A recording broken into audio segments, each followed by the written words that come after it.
Greetings and happy solstice. First day of summer.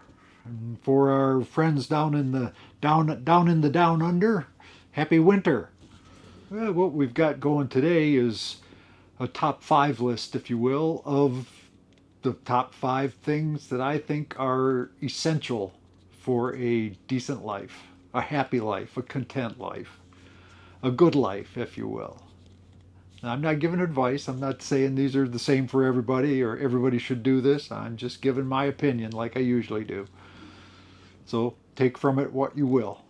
But these are my top 5 life essentials.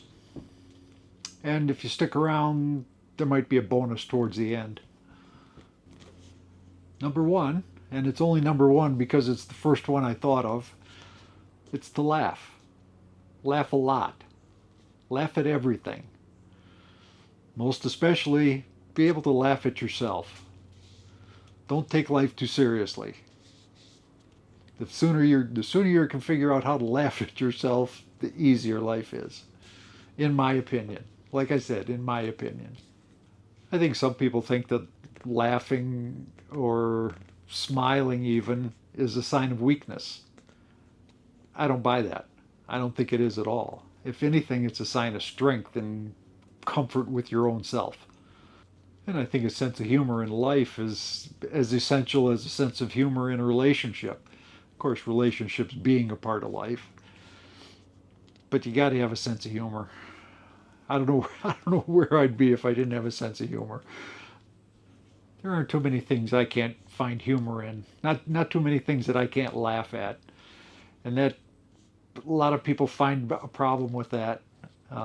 Call it dark humor, if you will. Um, but I think sometimes you have to find a way to laugh at things, even difficult things, hard things, bad things. Some people call it cop humor. And cops are able to, a lot of cops, not all cops, are able to make jokes and things about some pretty tragic situations. And I think that's essential in being able to deal with it on a regular basis. So dark humor to me has its place as well. It's a part of laughing, a part of coping, a part of life. And I don't think dark humor means you're a heartless jerk. I think it means you've found a way to cope with ugly things. So laugh.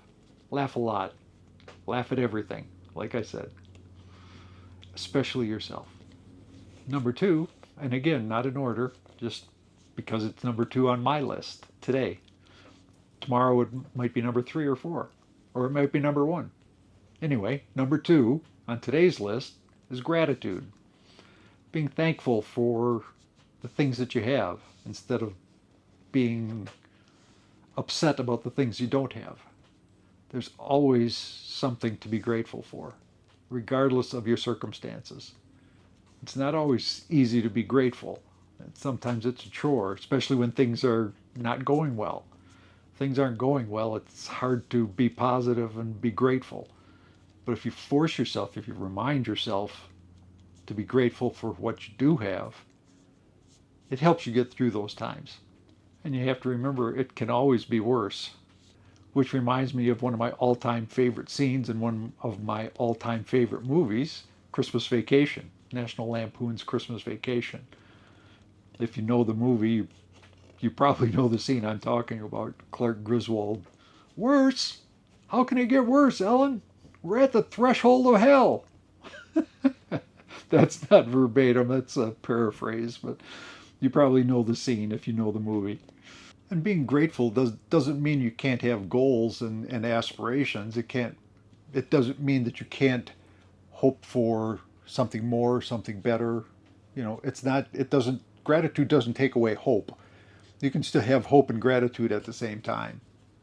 It's just that contentment comes from gratitude in my book. If you have gratitude for the things that you do have, there's a contentment in that while you're seeking to achieve something else. So in my book, gratitude is right up there on the top 5 list. And number 3 is financial responsibility. And to me, that starts off with living within your means. Ideally, it means living below your means so you can save a little bit, put a little bit aside, either to invest or as a cushion, as a fallback for when times are hard, when something comes up, something unexpected comes up, you have a little set aside to take care of that situation, help with the stress. With financial responsibility comes a reduction in stress. If you're overbuying, if you're over in over in debt, that doesn't sound right. If you're in debt, heavily in debt, there's stress involved in that. If you can eliminate debt or reduce debt, that reduces the stress that goes along with it. Reduce stress, who can argue with that? Who doesn't think that's a good idea? It's really as simple as not buying what you can't afford. I mean, there's a lot of things you might like, but you can't afford them. And putting them on a credit card isn't affording them, in my book. Credit cards were the worst thing that's happened to our economy, in my personal opinion. I have one, absolutely. I use it, absolutely. But I don't go in debt with it. And it's hard because, there are so many things out there, so many desirable things out there, whether it's possessions or activities or whatever it might be, that it's hard to admit that you can't afford it. And lately, it seems that it's hard for people to understand that they're not entitled to it. There's an awful lot of entitlement around these days. And it's not just the younger folks, but it seems to be more in the younger folks than in the older folks. We've had a longer time to figure it out, I think. They'll figure it out too, eventually, in their time, as like we figured it out in our time. So it's just the way it works. It's harder when you're younger because you don't understand those things. To my way of thinking, it's a goal in life in general to be debt free. I mean, that's difficult, especially with the price of things now. I mean, most people have to have a mortgage for their house if they choose to buy. So most people have a mortgage, but the goal for me was always to be debt free. When I bought a car on time, I was anxious to pay it off, get rid of that payment. My credit cards, like I said, I use a credit card. I pay it off every month. I don't pay fees. I don't pay credit card fees.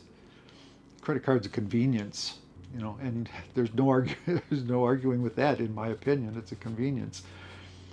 But like I say, I don't pay fees. I pay it off every month, so I'm not spending money that I don't have. And I don't say that to brag. It's just it's something that I've learned. You probably heard me reference Dave Ramsey before. He's got a podcast. You may know who he is on YouTube and Facebook and I don't know where all.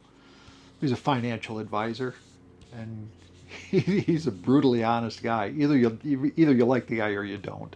There's not too much in between. I don't agree with everything he says, but he is brutally honest when it comes to debt.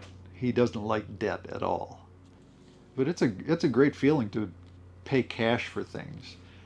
I remember the first time I was able to pay cash for a car. That was a very heady feeling. Probably headier than it should have been at the time. And it's nice to pick up the check in a restaurant when you're out to dinner with a group of friends, just to pick up the check. That's a great feeling too. And to do it for the right reasons. To do it not to show off, but just to do it because you can and you want to. That's all. And being debt free and financially responsible takes some sacrifices. You don't start out that way. You do with less than you'd like, less than you can afford, to get to a place where you can afford it. If that makes sense to you, I hope it does. I said a second ago, talking about the younger generations, and there seems to be a great deal of resentment in a lot of the younger generation towards the boomers and the Xers, like as if we were given um, given or we took more than we should have. I don't know. I don't think that's the case. I think we worked for what we have.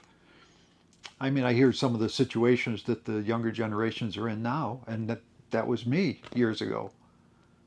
I mean, there was a time when I had three roommates because that's what we could afford, a fourth of the rent. You know, I think I might have mentioned before, my low point really was using hot dogs in the package of Hamburger Helper because hot dogs were cheaper than hamburger at the time. That's a pretty low point. But I'll tell you, we were having a lot of fun at the time too. So it wasn't a big deal at the time. Looking back on I'm still able to laugh at it. Number one on my list, laugh. So, everything was not peaches and cream when we were younger. When we were in our 20s, we struggled just like the people in their 20s are struggling now. So, anyway, off that topic. I'm done with that topic. But anyway, exercising financial responsibility is one of life's essentials in my book. If you can master that early, it makes it easier later on. And number 4 on my list of the top 5 is curiosity. That's odd.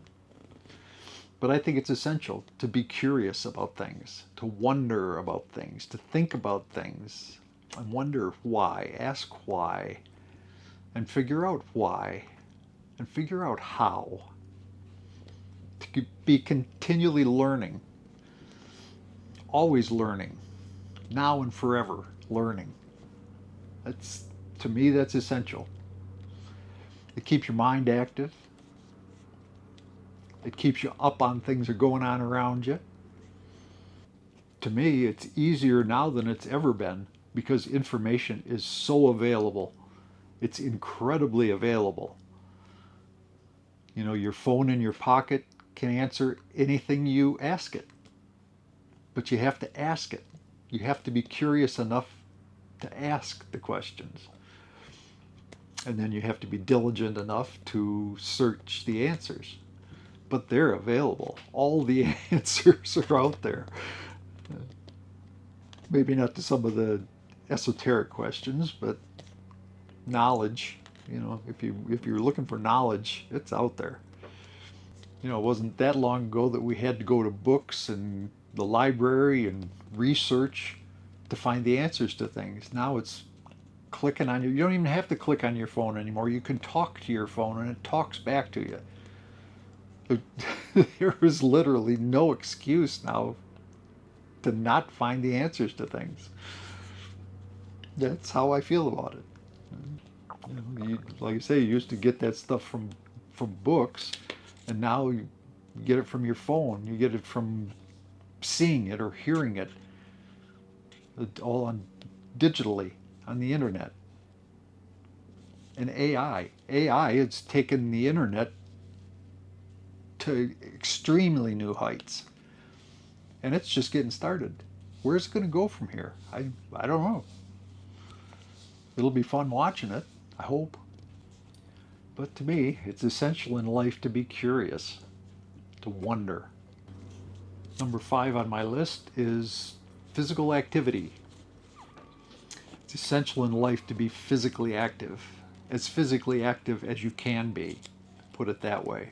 Not everybody has the same physical abilities, so being as physically active as you can be is essential. Physical activity often equates to physical health.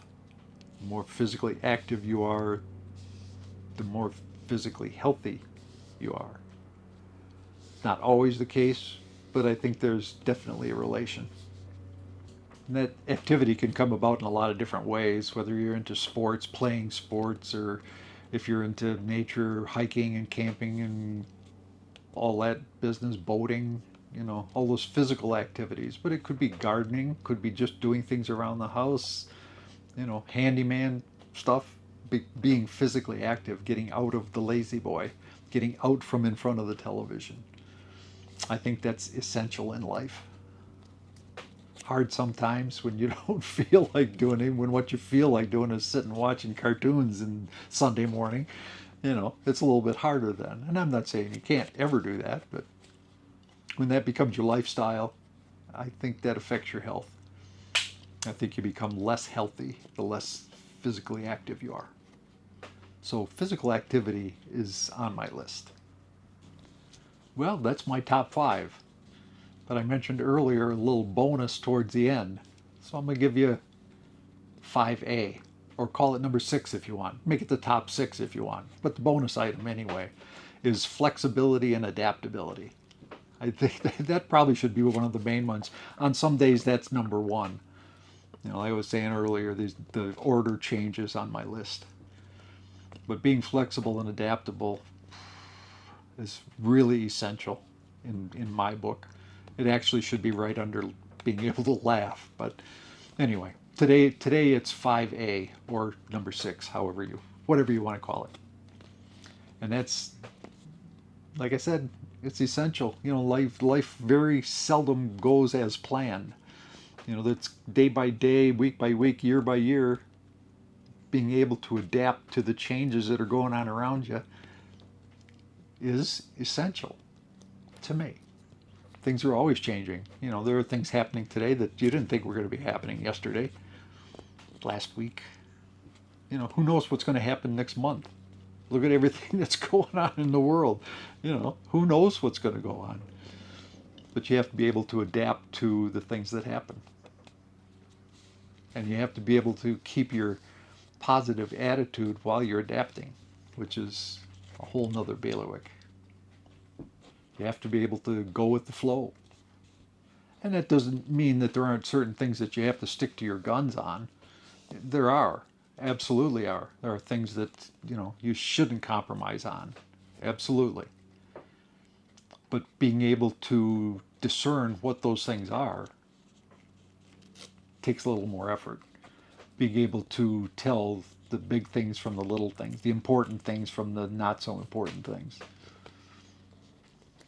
So know which things you can give a little on, how much you can adapt to certain things. So being flexible and being able to adapt to things around you, pretty important. So that's it. That's my top 5 life essentials, plus a little added value. Appreciate you being here. Thank you. Thanks for stopping by. Thanks for hanging around to the end. I appreciate it. And now it's that time to like, subscribe, share, all that stuff. Helps the YouTube algorithm, helps it get it out in front of somebody else maybe that might get some value out of it. So if you do those things, I'd appreciate it. And of course, comment. If you have things that you think are essential in life, put them in the comments. I'd love to hear what you think is important, or whether you disagree with my list or would like to add a 7. By all means, do that in the comments. I'd appreciate that too. Peace, joy, and living your best life.